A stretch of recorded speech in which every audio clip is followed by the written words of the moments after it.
বিসমিল্লাহির রহমানির রহিম। বাংলাদেশ জাতীয়তাবাদী স্বেচ্ছাসেবক দলের লালমনিরহাট জেলা শাখার নবগঠিত আংশিক কমিটি আজকের এই শোভাযাত্রা উপলক্ষে উপস্থিত জাতীয়তাবাদী স্বেচ্ছাসেবক দলের সর্বস্তরের প্রিয় ভাইরা আমার, আসসালামু আলাইকুম। দলের প্রয়োজনে এবং গঠনতন্ত্র মোতাবেক প্রত্যেকটি সংগঠন পুনর্গঠন করতে হয়। কেন পুনর্গঠন করতে হয়? নতুন নেতৃত্ব সৃষ্টির জন্য। সে কারণে সংগঠনের একটি মেয়াদ নির্ধারণ করা থাকে যে 2 বছর বা 3 বছর। নানান কারণে সেটা আমরা করতে পারিনি এতদিন।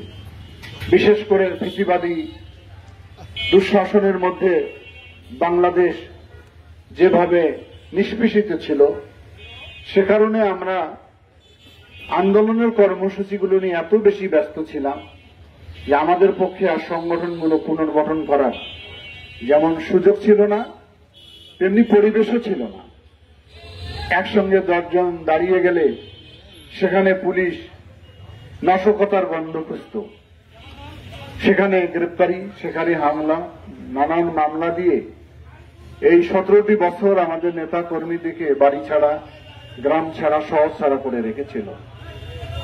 তো 5ই আগস্টের পর জনগণের যে অভ্যুত্থান হয়েছে, জনগণ যে আকাঙ্ক্ষা নিয়ে দীর্ঘদিন যাবৎ একটি গণতান্ত্রিক বাংলাদেশ দেখতে চেয়েছিল, একটি মানবিক বাংলাদেশ দেখতে চেয়েছিল, একটি দুর্নীতিমুক্ত বাংলাদেশ দেখতে চেয়েছিল, একটি আলোকিত বাংলাদেশ দেখতে চেয়েছিল, সেটা হয়তো 5ই আগস্টের অভ্যুত্থানের মধ্য দিয়ে বাংলাদেশ সেই স্বপ্ন এখন দেখতে পাচ্ছে।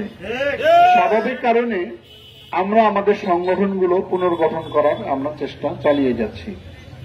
ইতিমধ্যে আমাদের যুব দলের কমিটি দেওয়া হয়েছে, ছাত্র দলের কমিটি দেওয়া হয়েছে, কালকে গভীর রাত্রে জাতীয়তাবাদী স্বেচ্ছাসেবক দলের কমিটি আংশিক দেওয়া হয়েছে। এই কমিটি এখনো আহ্বায়ক কমিটি। আহ্বায়ক কমিটি মানে এটা কিন্তু অস্থায়ী, কিন্তু তাদের উপর হয়তো দায়িত্ব আসবে এই আহ্বায়ক কমিটিটার কলেবর বৃদ্ধি করার জন্য এবং পরবর্তীতে এই জেলার সমস্ত ইউনিটগুলোকে নতুন করে ঢেলে নতুন নেতৃত্ব দিয়ে নতুন জোয়ার সৃষ্টি করতে হবে আমাদের মধ্যে। যারা দীর্ঘদিন ধরে বয়সপ্রাপ্ত হয়েছে, একই ঘানি টানছেন, তাদের নতুন করে আবার সুযোগ তৈরি করে দেওয়া হয়। ছাত্রদল করে করে ক্লান্ত হয়েছেন, বয়স হয়েছে, তারা যুব দলে যাবে, তারা স্বেচ্ছাসেবকে যাবে, তারা বিএনপিতে যাবে। এমনি স্বেচ্ছাসেবক যুবদল থেকেও বিএনপিতে আসতে হবে। এইভাবে সমুদ্রের ঢেউয়ের মতন একটি ঢেউ মিলে যাবে, আর একটি ঢেউয়ের জন্ম হবে। সে কারণেই নতুনের আগমন সবসময় আমরা বার্তা দেই। আমি মনে করি যে এই ফ্যাসিবাদী আন্দোলনে বাংলাদেশের মানুষ যে আত্মাহুতি দিয়েছে, যে রক্তপাত হয়েছে, 1 সাগর রক্তের মধ্য দিয়ে মনে হয় ফ্যাসিস্ট হাসিনার পতন হয়েছে। কিন্তু ষড়যন্ত্র থেমে নাই। এখনো তারা অহংকার করে অনেক কথা বলে, এই হত্যাকাণ্ডকে তারা স্বীকার করতে চায় না। কত বড় নির্লজ্জ হলে, কত বড় জ্ঞান পাপী হলে একটি রাজনৈতিক দলের নেতারা তাদের এই পরাজয়টাকেও মেনে নিতে পারে না। এরা যে ভালো নয়, এরা যে কোনোদিন সংশোধন হবে না, সেটি প্রমাণিত হয়েছে। আওয়ামী লীগ আসলে কোনো একটি রাজনৈতিক দল নয়, এটি একটি সন্ত্রাসবাদ দল, যাদের কারণে বাংলাদেশে যখনই আওয়ামী লীগ যে কোনোভাবে ক্ষমতায় আসলে বাংলাদেশের সন্ত্রাস, খুন, গুম, দুর্নীতিতে ভরে দেয়। এরা মানুষের ম্যান্ডেটকে বিশ্বাস করে না, জনমতকে তোয়াক্কা করে না। রাষ্ট্র ক্ষমতা, রাষ্ট্রযন্ত্র দিয়ে মানুষকে নিষ্পেষণ করে ক্ষমতায় টিকে থাকার চেষ্টা করেছিল, সেটা ব্যর্থ হয়েছে। বাংলাদেশের গণতন্ত্রী মুক্তিকামী মানুষ বারবার রক্ত দিয়ে গণতন্ত্রকে পুনরুদ্ধার করেছেন। আমাদের প্রিয় নেত্রী, দেশনেত্রী বেগম খালেদা জিয়া গৃহবধূ থেকে এই রাজপথে 9টি বছর লাগাতার সংগ্রাম করে, ওই এরশাদ বিরোধী আন্দোলন করে স্বৈর শাসকের পতন করিয়ে গণতন্ত্রকে মুক্ত করে নিয়ে এসেছিল।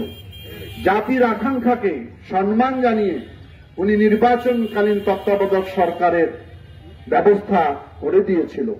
যে নির্বাচনের সময় একটি নিরপেক্ষ সরকারের মাধ্যমে নির্বাচন হবে, সেটিও আওয়ামী লীগ রাষ্ট্র ক্ষমতায় এসে বাতিল করে দিয়েছে।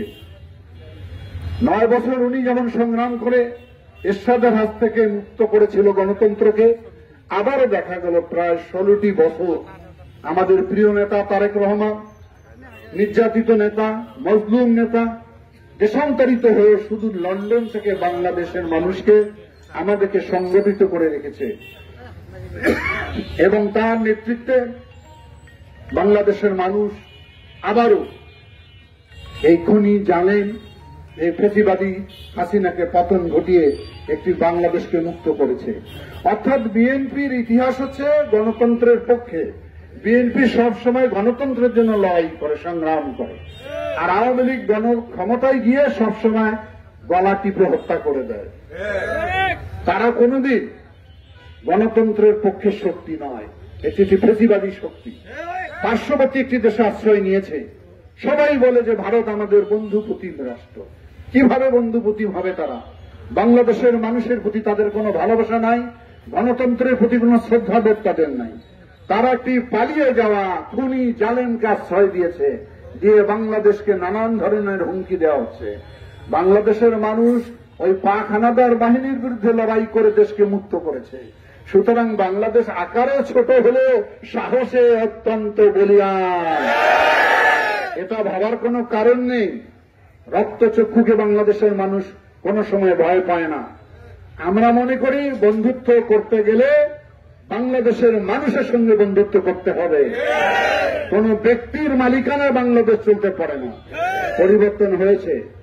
আমরা আশা করি আমাদের প্রিয় নেতা তারেক রহমানের সঙ্গে আমাদের দেশের প্রধান উপদেষ্টা প্রফেসর ডক্টর মোহাম্মদ ইউনূসের অত্যন্ত একটি গুরুত্বপূর্ণ সভা লন্ডনে অনুষ্ঠিত হয়েছে।